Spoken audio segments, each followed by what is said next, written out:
Happy Thursday evening! Welcome to SessionWell. My name is Adam Luke. I am an associate marriage and family therapist. And why do you care about SessionWell? Well, SessionWell is a brainchild of Judy and me.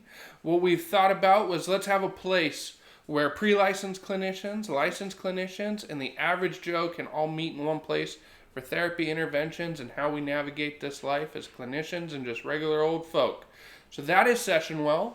And I'm Judy and also an associate marriage family therapist. Thank you guys for joining us tonight. As usual, thanks to my brother Fred Yan and Kara Studios for making this all happen. If you're ever looking for web design, promo videos, or client lead generations, you can always contact him and his company to do this for us. Yeah, we don't say it enough, but thank you so much, Fred, for what you do. Every time. The reason why you can hear us on all the podcast platforms is because of him and Kara Studios, so thank you so much. Yes. So, as we were approaching, I teach PD 2, just professional development 2, at Hope International. And in the next couple of weeks, we have a whole new set of MFT graduates. And so we decided that as we get close to graduation, that it helped us kind of like remember what it was like back in like 2000. For me, it was 2014. I don't know if I remember what yours 2015. was. 2015. And just thinking about, what was it like back then when we were about to graduate from our program. And so it made us start to kind of think about, what has this associateship journey been like for us? Yep. And honestly, it has not been easy. Nope. And so we decided that we would do a podcast for the new graduates. So it's the MFT Top 10 list of basically just things that we wish we would have known going into becoming an associate.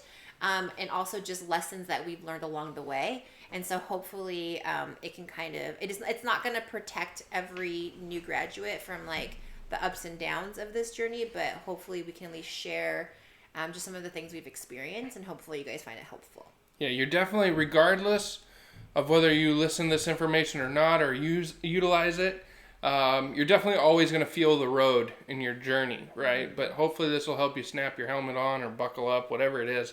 But we just wanted to go through this top 10 list. So we're just going to go through one by one.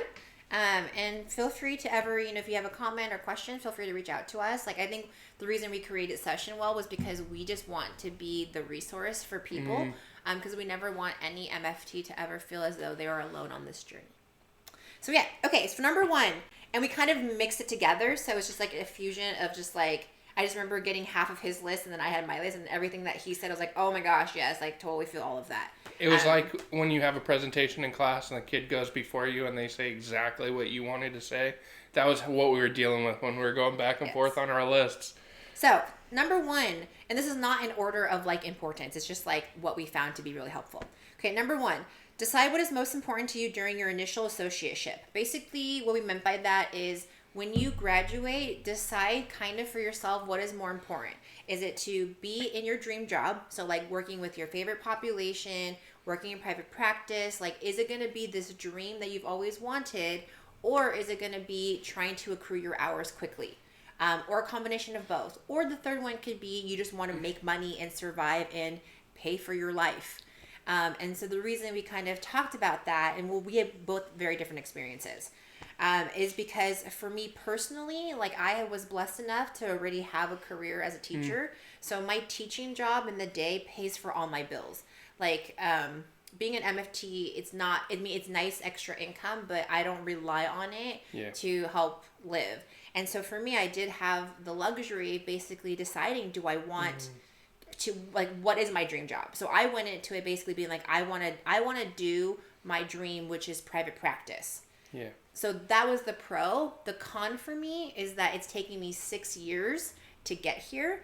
And now I'm getting really close to not having all my hours count, or some of the earlier ones are dropping off. And so I've kind of had to sacrifice accruing hours quickly to basically be in my dream job. So that's kind of my experience. What would be yours?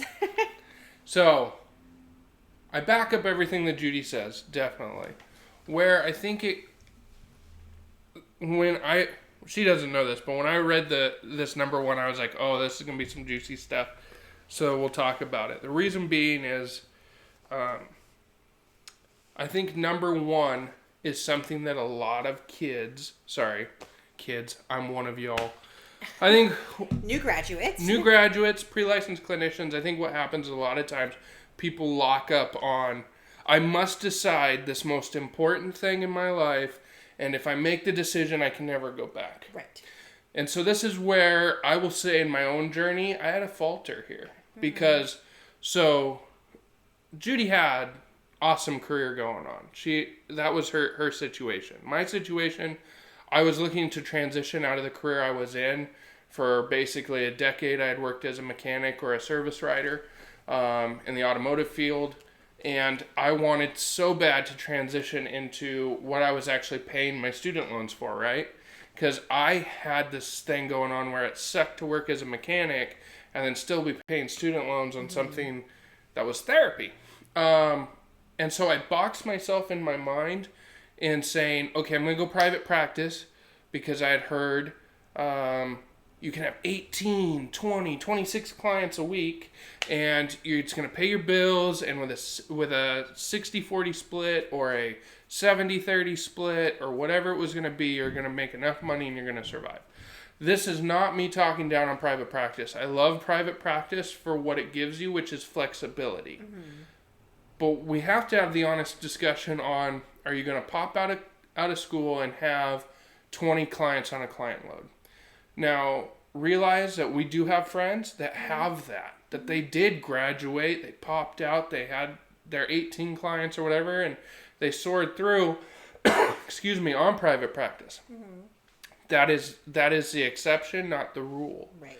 I want you to chase your dreams. I want you to do that.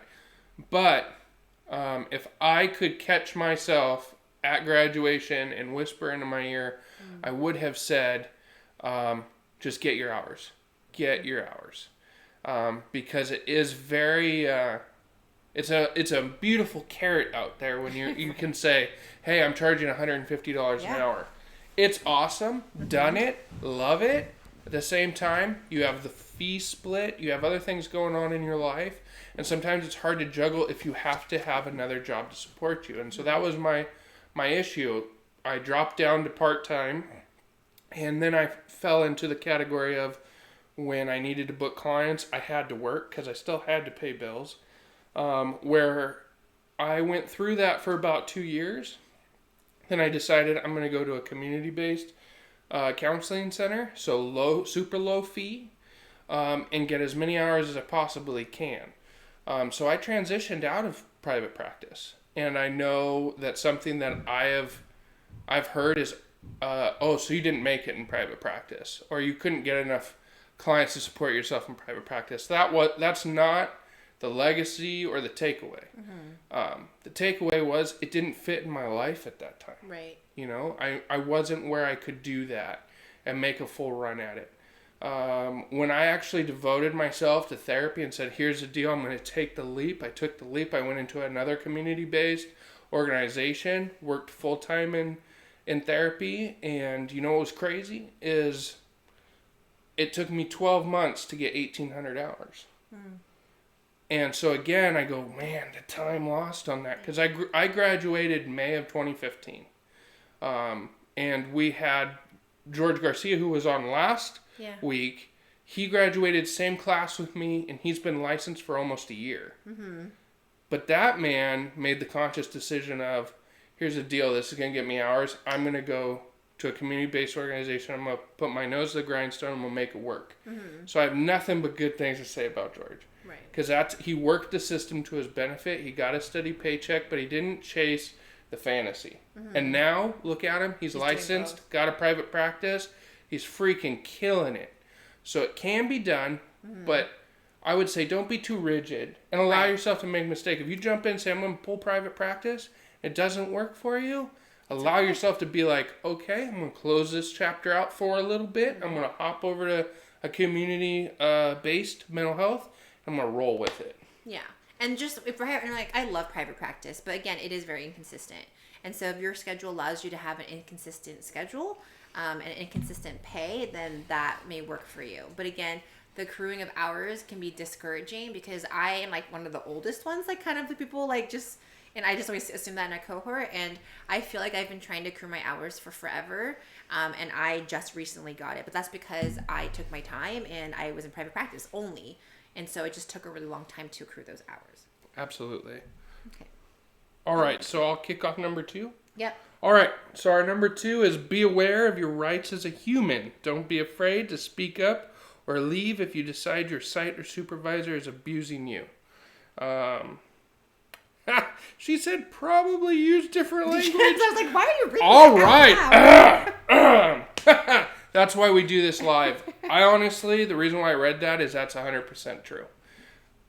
I'm not saying this to scare you. I'm saying this because I want you to hear it. Because, again, I wish I told myself this a long time ago. Know your value and know that you're valuable now.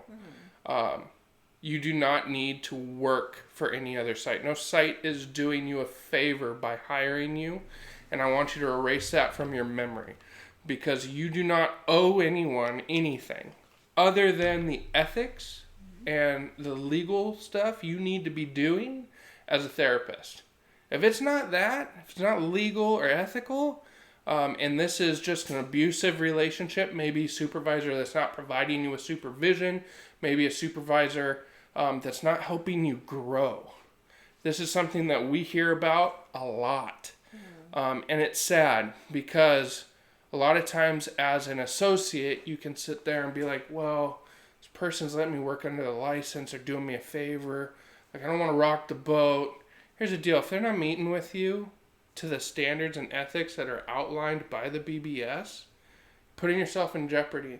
And you need to advocate for yourself, because it doesn't matter if you turn in 3,000 hours to the BBS and they don't catch you and you sail through, you are not going to have the insight, the mentorship of someone who has had supervision weekly, who has had a supervisor pouring into them.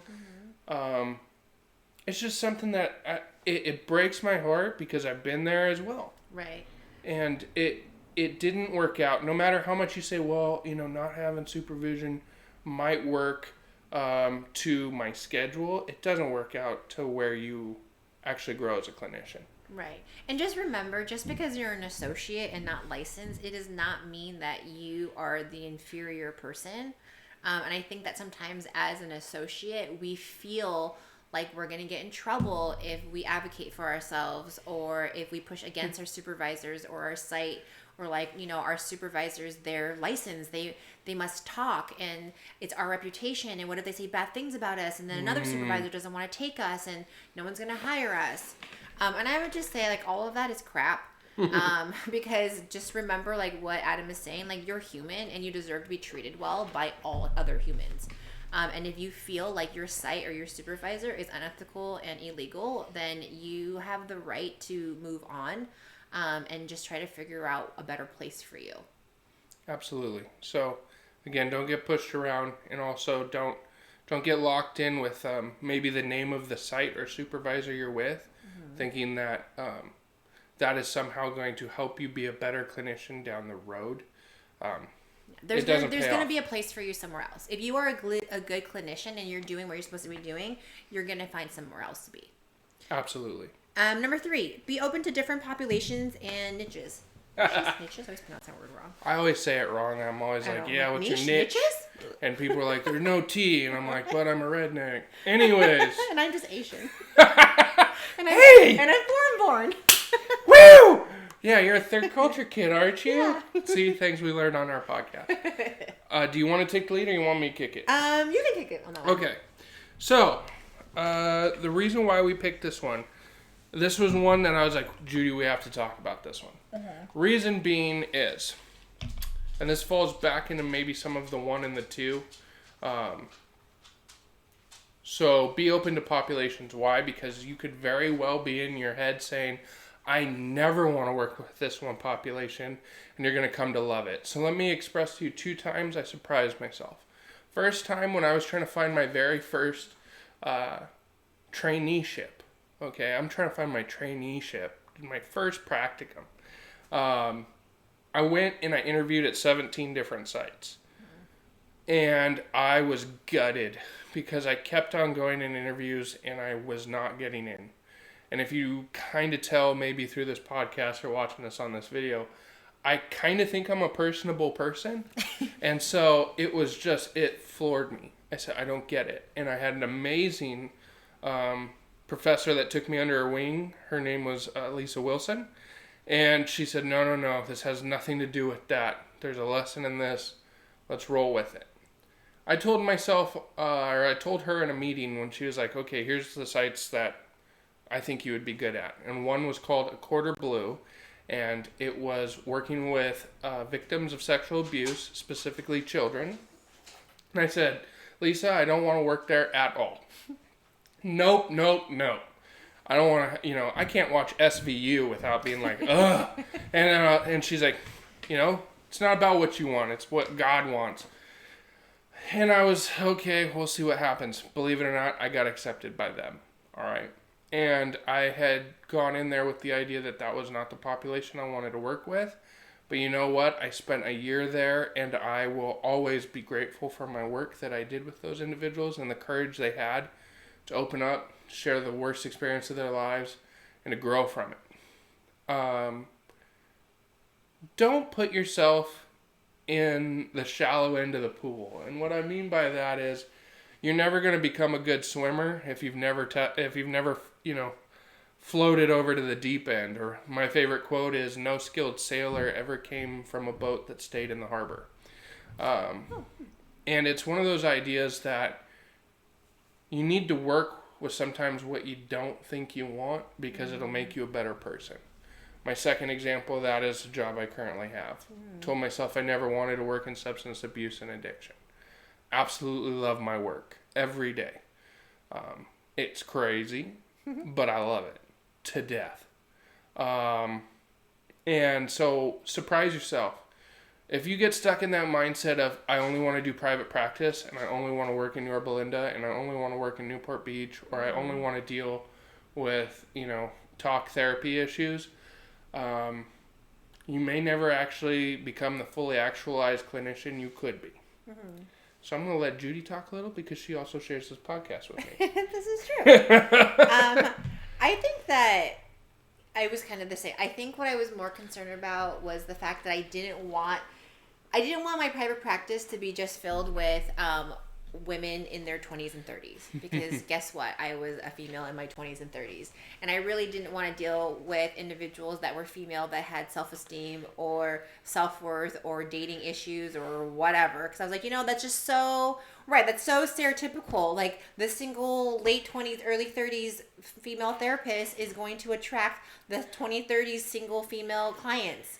And not that I didn't necessarily want to work with them. I just didn't want to be like so good with them, or like have that be my niche or population, or however you pronounce that word, niche.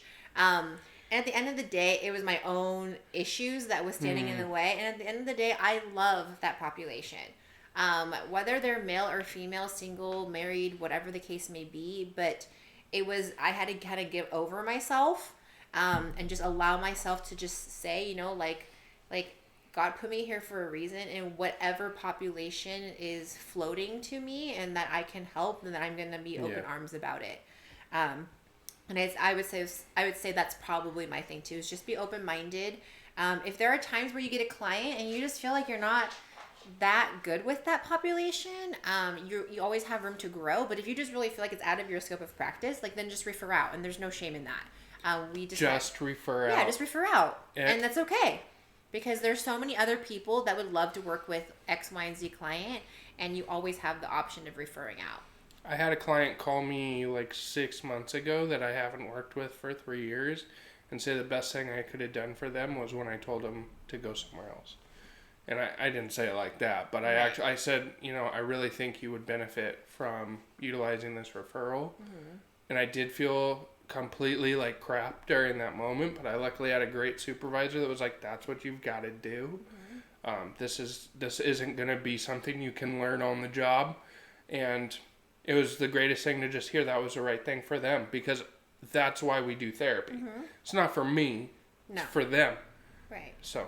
And some people might think that might be, some people might take all the clients, but I'll be honest, when I get phone calls and they tell me what the presenting problem is, if I actually feel like there's another therapist that would be a better fit, I will normally give them that referral. before even seeing them. And some people might say, oh my gosh, but you're giving up $150. But it's like, to me, that doesn't matter. I mean, yeah, money matters to me.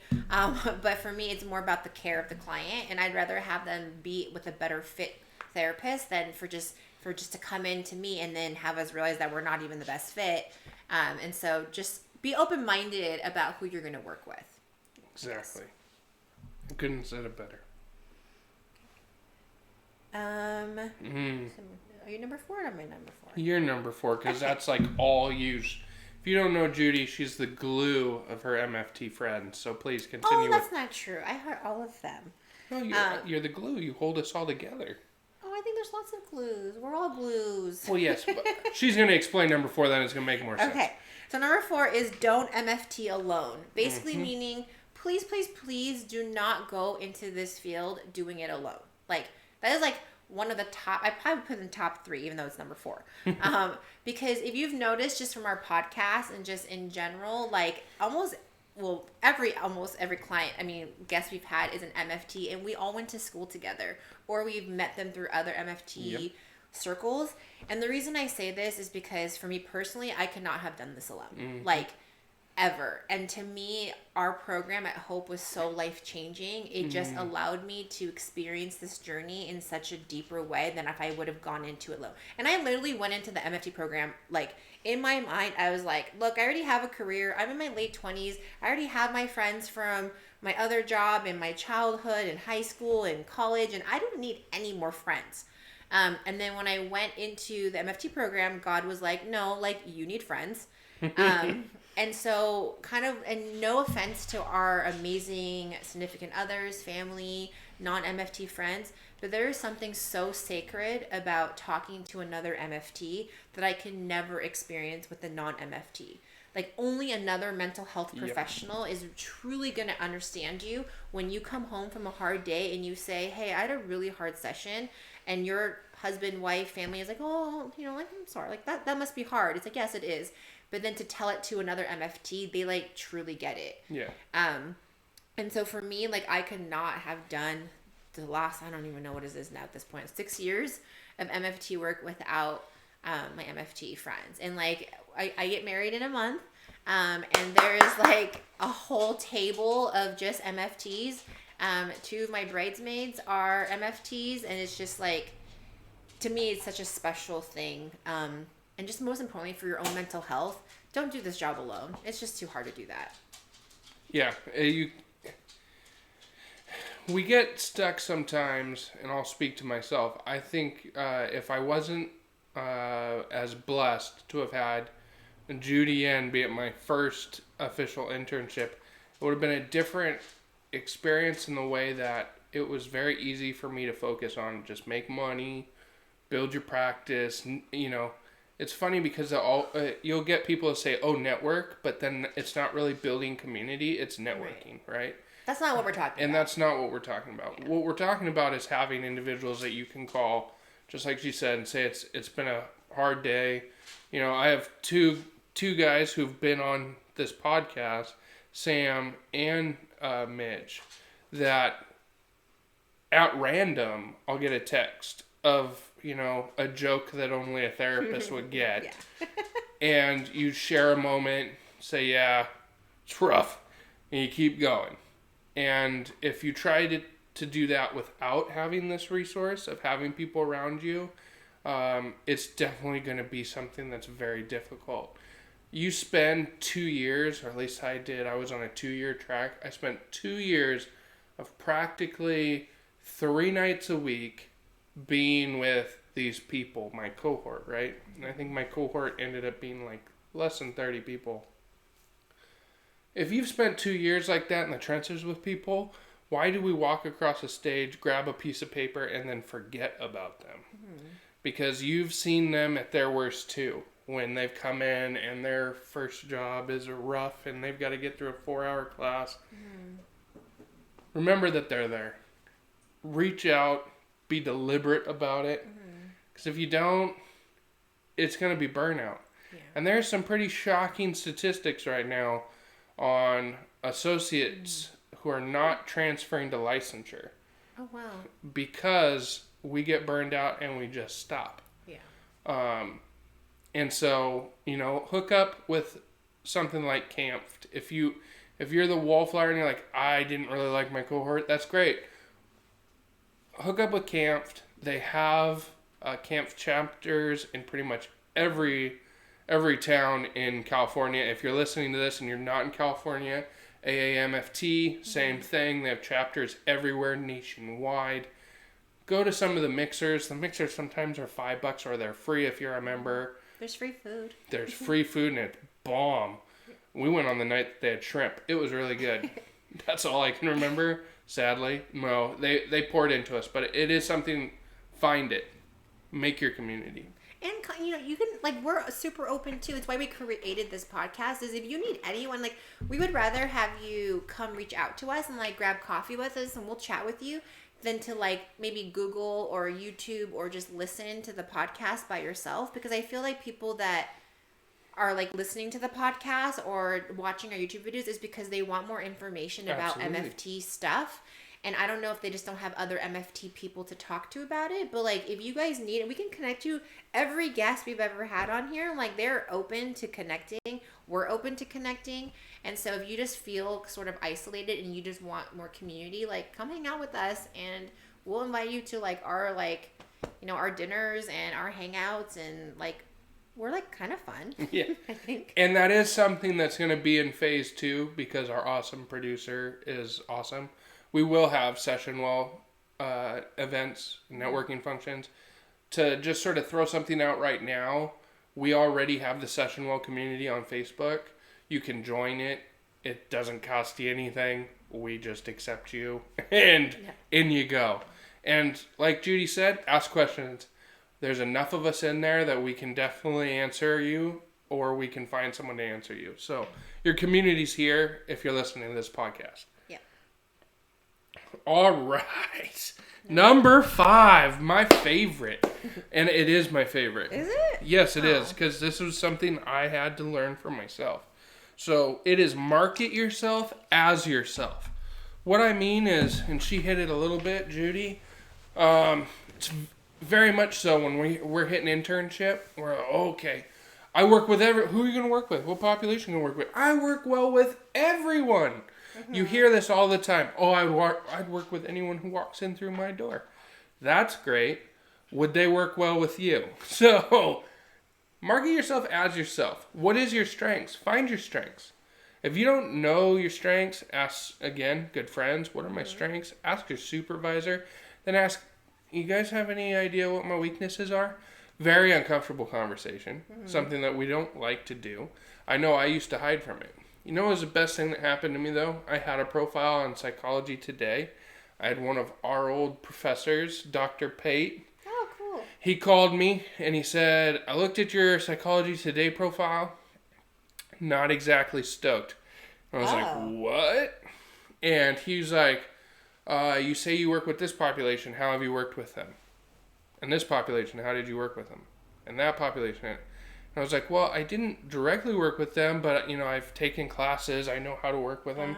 He's like, well, you're listing all these people that you've never had firsthand experience with. Mm-hmm. And this is vulnerable to share this on the podcast, but that's who I was as the intern. I was trying to throw as wide of a net as possible. Right. Oh, I can work with this person. I could, and I'm sure I could. But was it my strength? No. Well, what's really scary is when you market yourself as your strength and you go, well, maybe I've got 3. Mm-hmm. Maybe I got 4. Maybe I got 5. But if I put 18 out there, I can get way more people. The problem is it throws off your 5. Right, it does. So let's say you're really good with men's issues. Mm-hmm. And the dude hops on my Psychology Today profile and he's scrolling through and he reads stuff maybe he's not on par with. Maybe he's not going to call me, or, maybe the way that I had wording in my Psychology Today, they're not going to be as receptive. So it took me a while to realize that I am who I am. Mm-hmm. I am the therapist I am. And as Judy said earlier, there's other individuals that when they present with certain, symptoms or they have certain problems going on in their life, I refer to them. Before it was, I need to keep them because I need that money so bad. that's not going to lead to a good therapeutic rapport, nor is it going to really be ethical, you know. Yeah. Solidly, it's not going to be ethical. And so that's, again, go to your strengths. Right. And I don't care if it's 1 or it's 2. Trust me, if you're awesome in those, you're going to have clients. But just don't sell yourself short by not marketing to who you are. And don't let anyone come in and suggest who you should market as. Yes. Because sometimes I've had supervisors that have done that. Have been like, hey, you know, maybe if you put this in your profile, or maybe you changed it that way. And I followed their lead. It still didn't work. All I felt really was, you know, that discomfort of being like, well, that's not exactly who I am, or that's not what I want to do. And again, just be who you are. Exactly. I'd say totally the same. I would say, I mean, like, for me, it's the same thing. I just think that you should market who you are. And it took me a really long time to realize that the referrals that I was getting was not because I was marketing this other image on social media, but it's because the people that were referring to me, like, knew who I was. And that's just who they felt I was the best fit for. I could create this whole other social media account, or, you know, like, we could dress more professionally. Like, honestly, today I felt super lazy. I didn't wash my hair and I didn't want to change my clothes. So I texted Adam and I was like, can we just bum it today? Can I just wear this hoodie and have my hair be dirty? Because at the end of the day, like, that's who I am. And we do this podcast in my home because that's how we are. Like, I am sort of a homebody and I like being in the comfort of my house. And so even when you're promoting yourself, like with your promo videos, like, I have friends who, like, their promo videos we're like at a park, or there's ducks, and I don't even really like birds or ducks. And I don't even like nature. And so why not do it like at a coffee shop, or in your home, or, you know, to places where it is more you, because don't be someone that isn't you. Because when your client finds you on, you know, Psychology Today or whatever other platform, they want to see you in the room, and it's something that caught their eye when they first found you. And so to just maintain that authenticity in your sessions is what they're really looking for. There's a therapist in Colorado named Stacy Horn that Judy and I had the pleasure of meeting and getting to spend some time with. And she was the one that really awakened me to the idea of market to who you are. Mm-hmm. Because she was when we just met her, she was starting a marketing campaign. And she was very much like rigid on who she was. Mm-hmm. And, you know, the ignorant part of you could have been like, well, there's a wider net to throw there. You know what? Stacy's killing it, doing what she does. Yeah. And people seek her out because of who she is. Mm-hmm. And I just want to work on that psychodynamic situation we got going there. We're telling our clients to accept themselves for who they are, while we're marketing maybe not accepting who we are. But like a facade of who you are. It's not going to work out for you. Just be you. Just be you. Will come. There's a reason why you're on this earth. There's a reason why you're a therapist.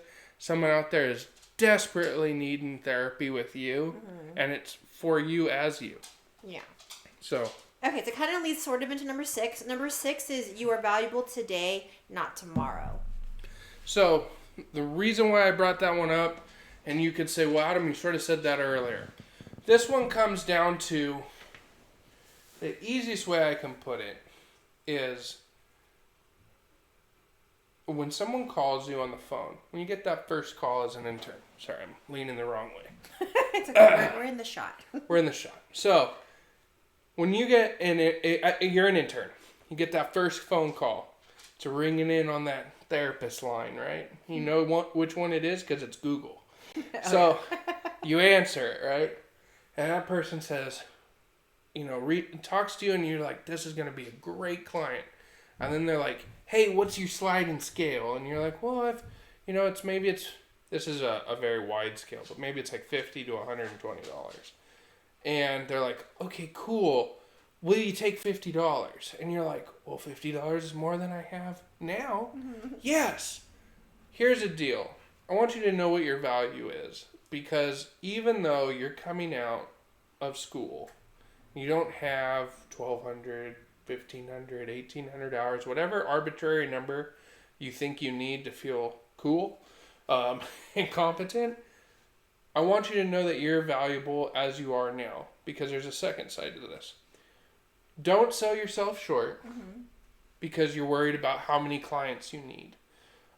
Because you'll also find that individuals that don't want to invest in their therapy then do not come back.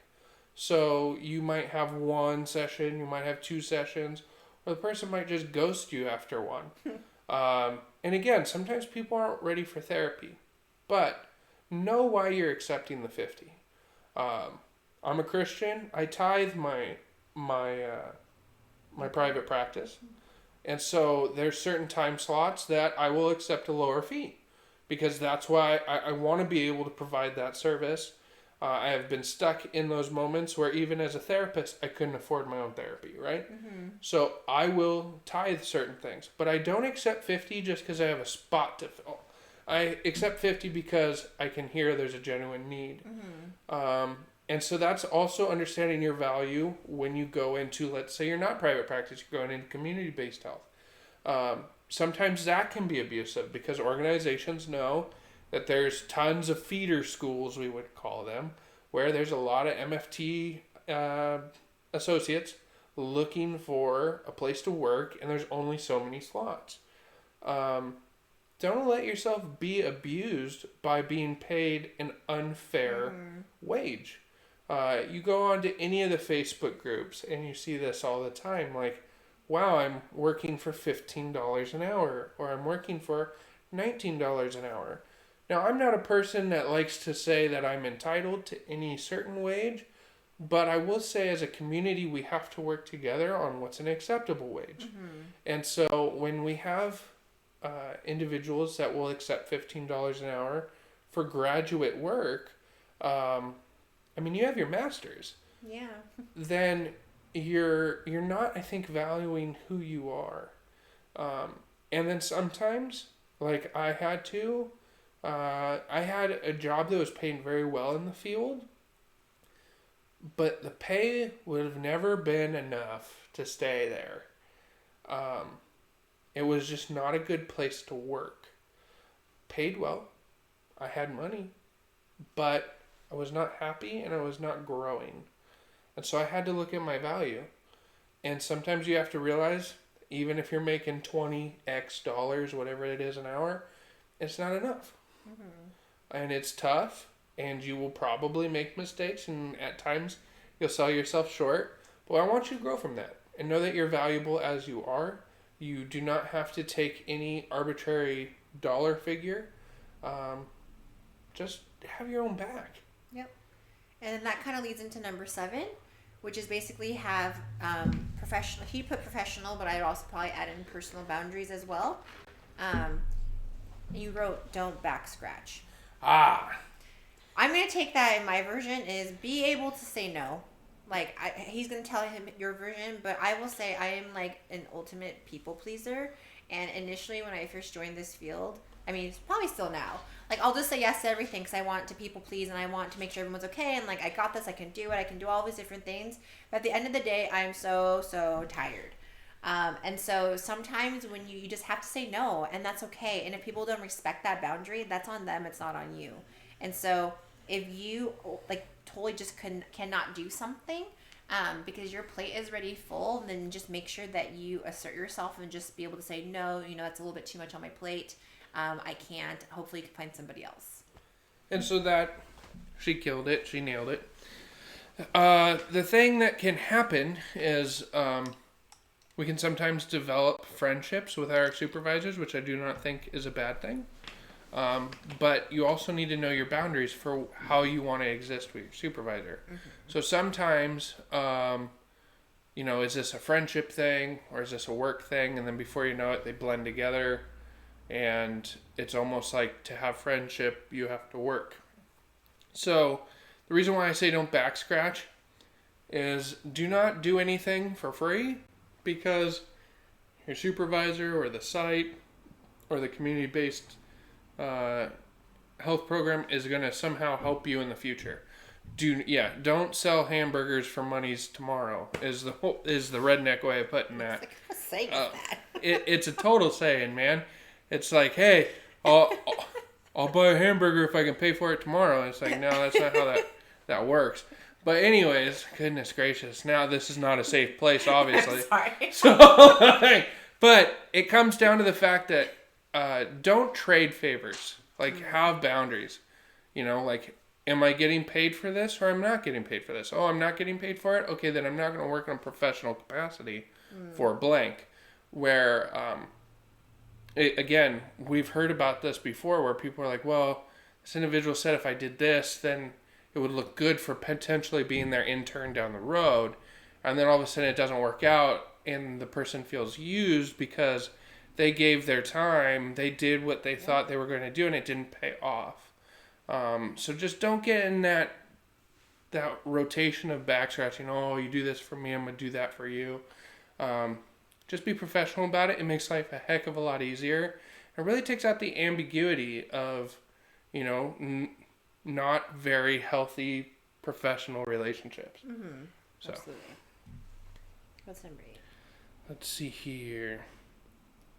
So, this is probably the most important because what you've heard us take and talk a lot about that dynamic of making sure you have respect for A, your supervisor, and then B, for your supervisor to have respect for you.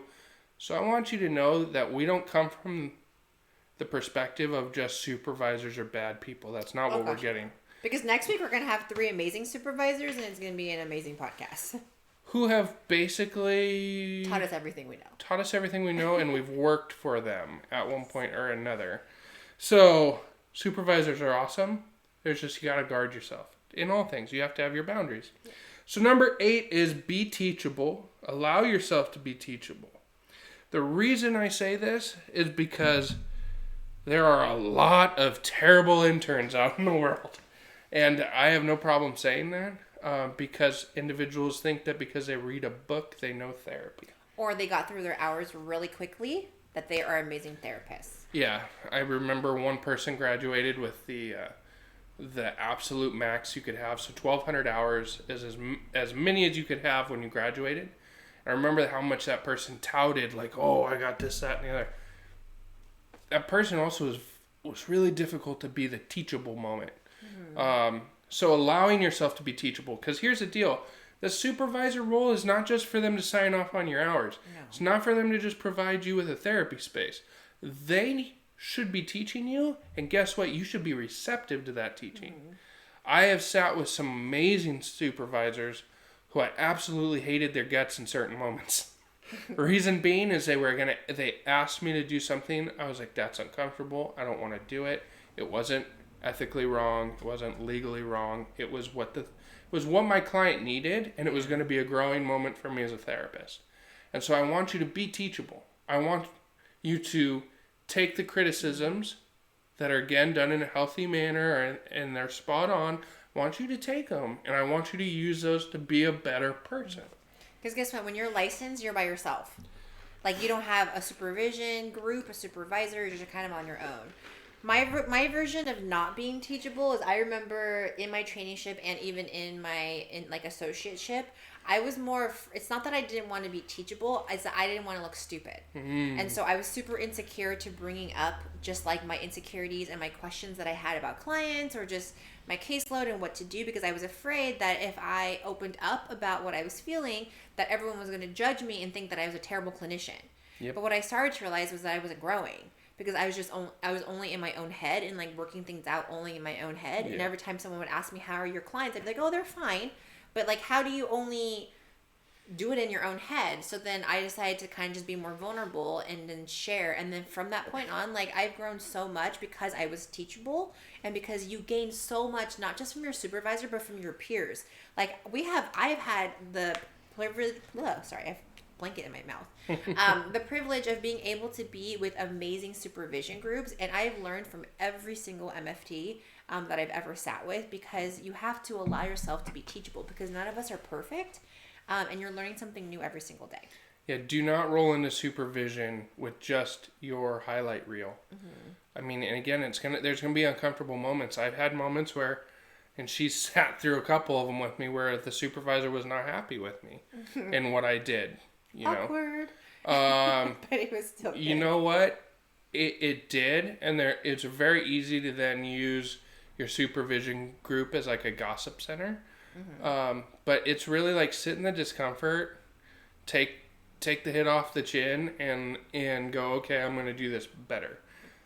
Because that's what's going to make you a good clinician, and that's really going to be what grows the respect of your supervisor for you, is when you're teachable and you're moldable to a certain degree. Again. And the last thing I'll say about that too is let your clients teach you too.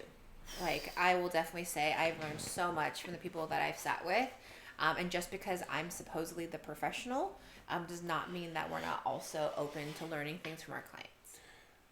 That is probably like 9A. We should have had a bigger spot for that, because you're absolutely right, Judy. If you think that all you can do is pour out to your clients, you're absolutely wrong. And I have a huge amount of respect for everyone who sat with me, because they have shaped me into the therapist I am, and they continue to. Yep. So don't think just because you get the L, you get your license, that all of a sudden, I have nothing more to learn. Learn from your clients, learn how courageous they are. Yep. I love when they surprise me, when you can have that thought and you're like, I wonder if they'll really do blank, and then they come back and they're like, I nailed it, I did it. I mean, if anything, I just am completely humbled by what they're able to do weekly. Yep. Okay, we have 2 more. Thank you for sticking with this one. We're going to wrap it up soon. Okay, number 9 is to be flexible. And that's just definitely true. There's no set blueprint on how to do this associateship or just this journey of being an MFT perfectly, because there's no such thing. And so I just would say, like, expect the unexpected. Sites may not work out, supervisors may not work out, clients may not work out, financially may not work out, your own personal life may not work out the way you've always planned it to be. And so I definitely would say just be flexible with scheduling.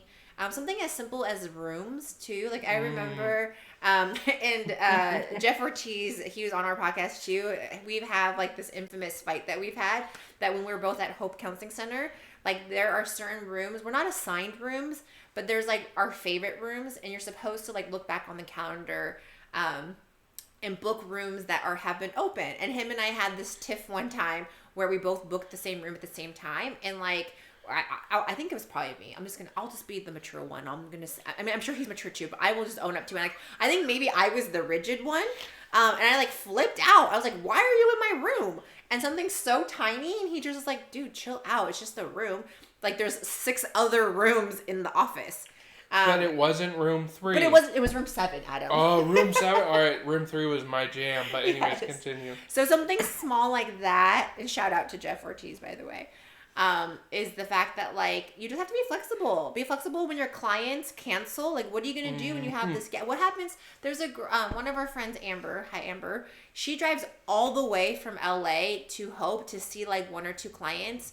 And there's a day where all of them will cancel. I think there was one day she was supposed to see 5, and they all canceled. So she drove her ass all the way to Orange County in traffic, and then drove her ass all the way back. In worse traffic. And didn't see a single client and didn't gain a single hour. And so you just kind of, this journey, and those are just like tiny, like, things about being flexible, but that's just giving you guys a nugget that there's just, this whole journey is just an up and down road, and just embrace it. Because it's about trusting the process, and you're going to grow from everything that happens in this journey of ours. It's going to be very hard when you first start, but you definitely have to, in your mind, reframe what every hour that's given back to you looks like. I remember being the frustrated person in private practice, because sometimes, as I would call them, today's my money day, right? You're going to see 5 clients in a row. They're all 100, 150 a piece. So it's your money day. And like she said, no one shows. And sometimes they don't even call you. And so you're like, so again, in my situation, I would take a day off of work to go in. right. And then all of a sudden I would lose basically 2 days worth of money because I didn't get anything from my MFT job and I didn't get anything I wasn't turning a wrench. So here's the thing. In that moment, I don't want you to start doing self-defeating practices. And number one thing that I can say that I did was when no one would show up, then I would do nothing. Actually, try to find out, do I have notes to do? Do I need to do client-centered advocacy? So do I need to do some research for a client? Better yet, do I need to search for a new job? Like, or seriously. Or you stole it from me. It's the truth. If you're a therapist and you're not seeing clients and you've got all your notes in and you have no problems, you're probably napping. And you know what? That can actually save your life. And I'm not trying to joke around. I'm being serious because, there would be nights that I would see 4 clients in a row. Then the next day I would work, a half day. Then I would come in to see 3 more clients. And if one of those clients canceled, once I started to learn how to reframe it, it was like, perfect, I have a 40-minute nap. And or a Starbucks run. Or a Starbucks run. Whatever, however you can fit in self-care that's going to pay out for you and that is healthy. Utilize it. And because there were sometimes it was like, okay, well, I have an extra hour now to spend with my wife, and, oh, darn, I could have gotten that money, sure, but, try to make the best out of those situations. And then that kind of leads into our very last one. I know that we didn't say that these were in order by priority, but I definitely would say this is like a priority. So our last one, and I know you guys heard it in your programs, I'm sure you hear it all the time, and the reason we promote this is because we are still practicing doing it for ourselves. But I would just say self-care. Like, literally take care of yourselves, whether that means taking a nap, taking an alone day, getting a massage, going for a run, going for a hike, spending time with your dog. I don't know what it is, but find your version of self-care and literally implement it into your life. Because guess what? When you don't, and I'm speaking for us too because we've both experienced this, that when we do not have self-care, it bleeds out into our job, our sessions, our relationships, our family, even the way I treat my dog. It's like he gets no attention from me when I'm burnt out. I'm a grumpy asshole. Yeah. I'll be honest. If I don't have self-care, I go... I'm a cranky bee. Yeah, I mean, and we don't say that to be catchy. We really do. Just ask our significant others. Yes. Just kidding. Maybe not right now. I know. It's late. It's been a bad day. But that's kind of what we're promoting. Like, honestly, in order to do this profession well, you have to take care of yourself. Take care of yourself well. And so however you need to do that, we would encourage it. So I can bring up an example. Anthony Arneson, who was in like our cohort of Hope. He came from APU, but he was definitely in our cohort thing. He's awesome because now he's my boss to some degree. And there was a time 4 weeks ago that he called me and he said, "Hey, I want you to just make sure that you know something." I'm like, "What is it? I screw up?" And he's like, No. He's like, "What I want you to know is that if you are sick, if you are if there's something going on, I want you to be able to know you can take a vacation day or you can take a sick day." Because in what we work in, it's very busy. It's, I've constantly got work to do. It is not a downtime spot, nor is it I can take a nap spot. There's just a lot going on. What's amazing is to have someone like that in a position that kind of constantly reminds you of self-care. But you're going to have to be your own advocate at some point. And it is sometimes worth taking the sick day if it is just to stay in your PJs and be home. Don't abuse it. Don't be sick daying it up all over the place. Right. But mental health days are a real thing. This is Mental Health Awareness Week. Yes. Yay! Perfect timing. Great timing. Because the fact is, we as a society do not really advocate for our mental health. It's always about how strong you are, how fast you can run. It's never about the brain. Yes. And so self-care is a big thing. And you need to be able to read your own temperature. I want you to take your temperature. Every day. Sometimes it's like, okay, it's a bad, I'm in my 90s. It's getting real hot. then maybe you have to advocate for yourself of you're going to take the evening off and you're going to go home and you're going to spend quiet time, or you're going to do whatever refills you or recharges your battery to shoot on to the next day. And honestly, a form of self-care too is canceling sessions. You don't have to feel guilty about that. Give yourself some grace. I would say that's also part of self-care, is give yourself some grace in just how you're doing this job. And you're allowed to cancel, because you are going to do them a disservice if you go in there not being well. And so that's kind of just, those are our top 10. If you have any questions, please hit us up on the comment sections. Again, SessionWell Community on Facebook. You can use our SessionWell Facebook page if you can't find it. We will help link you to a community. But what I want you to hear out of all of this is congratulations. You guys have made it. You were maybe on the 2-year, 3-year, 5-year track, whatever it was, you got here. You're graduating. Congrats. There is a space for you out here. There is an industry that cannot wait to have you. There are clients that need you, and you need to remember that. As you are, you do not need to add anything else to you. You just need to be teachable. You need to advocate for yourself, and you need to hold that community. Yeah, and we welcome you into our field. Congrats. It's nice to have you, colleague. All right, well, I think we're good. Yep. Thanks for joining us. Next week, we will have 3 amazing supervisors to continue this kind of graduation feel for our podcast. So hopefully you can join us.